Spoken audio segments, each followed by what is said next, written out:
Bonjour, bienvenue dans cette expression internetique qu'on peut mettre dans l'autre sens pour faire éthique interne.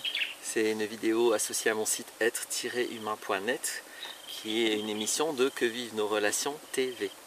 Alors, je vais faire la suite d'une vidéo précédente, récente, à propos du passé, où j'ai exprimé que changer c'est une chose et que essayer de comprendre ou d'analyser ou de s'intéresser ou d'enquêter sur son histoire, c'est autre chose. Et j'y reviens parce que c'est une idée qui a du mal à passer, tant elle est dans un sens différent de l'idée habituelle. Alors premièrement, c'est important aussi de comprendre le contexte de l'idée habituelle, l'idée que en explorant notre passé, on fait du développement personnel, on améliore notre vécu, on change, etc. etc. C'est quand même important de voir à quel point c'est génial pour quelqu'un d'arriver à faire croire à une autre personne qu'il lui suffit de vider sa mémoire, de raconter ce qu'il y a dans sa mémoire pour aller bien, et de faire ça pendant des années, en n'attendant pas forcément du résultat. Mais bien sûr en donnant des sous à chaque fois ou en recevant les sous de la sécu. Donc c'est quand même une idée intéressante du point de vue purement capitaliste. Donc le capitalisme, les idées intéressantes, il en fait une promotion toujours très puissante. Alors que, allez regarder, j'en ai déjà fait 2 vidéos sur pacifier son passé, et celle-ci, n'écoutez pas ce que je dis dans le sens de croire, écoutez ce que je dis en allant vérifier par vous-même, parce que c'est simplement des choses qu'on peut constater dans sa propre expérience humaine. Il suffit juste de ne pas croire ce que les autres racontent, ni de croire ce que je raconte, de regarder effectivement ce qui est. Et je vais en remettre une couche là-dessus aujourd'hui pour que ce soit encore plus clair, parce que c'est vrai aussi que l'idée elle est tentante, et puis comme souvent c'est une idée un peu grossière, qui manque énormément de finesse. Donc on se dit, bah quand même, ce que je suis aujourd'hui, ça dépend bien de ce que j'ai vécu quand même, faut pas exagérer. Si on m'avait pas fait ça, si j'avais pas fait ça, si j'avais pas subi ça, si j'avais pas vécu ça, alors ça serait pas comme maintenant, etc., etc. Bien sûr que ceci est vrai. Mais premièrement, c'est pas pour ça que revenir dessus va changer quelque chose. Deuxièmement, c'est pas si simple. La première chose, c'est de bien distinguer le passé et mon histoire, ou votre histoire. C'est 2 choses qui n'ont rien à voir. Ce qui est très important, c'est de mettre la conscience, pas de me croire, de mettre la conscience sur le fait que personne ne connaît son passé. C'est quelque chose qui est impossible, qui n'est pas humainement accessible. Vous avez simplement mémorisé de manière ultra subjective une petite portion de votre passé. Ceci n'est pas votre passé, ceci est votre histoire. Et vous vous êtes raconté une histoire, vous auriez pu vous en raconter une autre, et une autre personne s'en serait raconté une autre. Et certaines personnes qui ont partagé un même morceau de votre histoire, ils ne la racontent pas pareil. Donc le passé est une chose, c'est une réalité qui s'est produite, mais votre histoire, c'est quelque chose qui n'a rien à voir. Et ce n'est pas du passé, c'est du présent.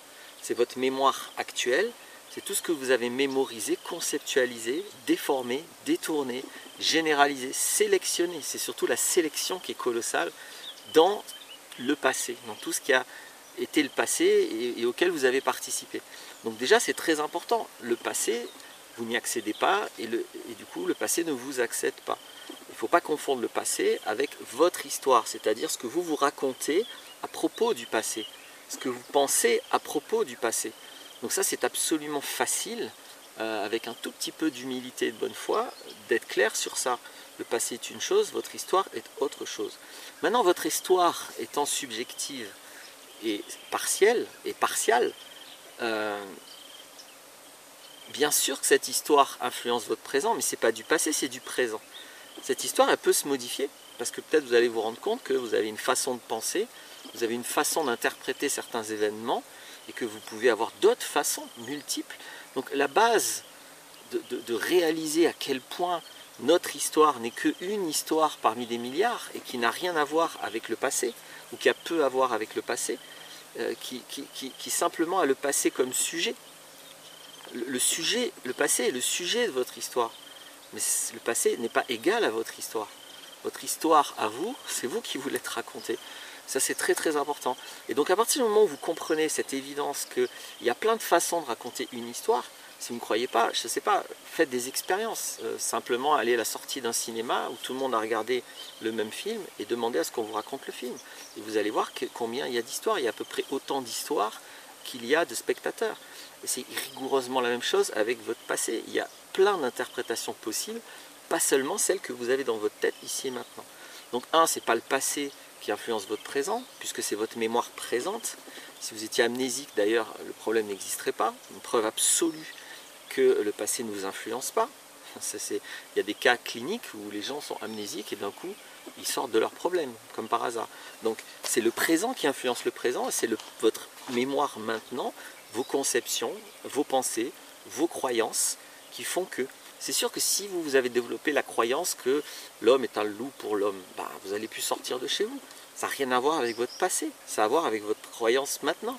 Maintenant, si vous dites peut-être que j'ai un peu exagéré, c'est vrai que j'ai rencontré des gens qui n'étaient pas très sympas avec moi, mais finalement, quand j'y réfléchis bien, la majorité a été tout à fait normale avec moi, voire serviable et sympa, etc. Donc vous arrêtez de penser que l'homme est un loup pour l'homme, et avec rigoureusement le même passé, mais cette fois avec une histoire différente, vous n'avez plus les problèmes que vous aviez juste avant. Non pas parce que vous avez fait quoi que ce soit avec le passé, non pas parce que le passé a fait quoi que ce soit avec vous, mais parce que vous avez changé de croyance. Donc ceci est absolument facile à regarder. Donc il ne s'agit pas d'entrer dans un débat pour ou contre l'idée que le passé est la cause de notre souffrance, etc. etc. Il s'agit de regarder par vous-même ce qu'il en est, parce que c'est facile à faire. Et il s'agit juste pour ça de faire cette nuance entre le passé, qui est encore une fois ce qui s'est passé, les faits de votre histoire, auxquels vous n'accédez pas, et votre histoire. Une fois que cette distinction est faite, c'est déjà l'argument majeur qui démonte absolument le délire de le passé serait la cause du présent ou influencerait le présent, etc. etc. Ceci n'a pas de sens. Il faudrait être un surhomme pour effectivement avoir accès au passé. Vous ne l'avez pas. Donc du coup ça n'est pas possible. C'est même pas discutable, c'est juste que c'est observable que il y a juste une confusion. Bon, là je suis lourd, j'insiste, mais bon, au moins les choses seront, j'espère, bien limpides. Voilà, c'est juste une confusion entre votre interprétation du passé et le passé.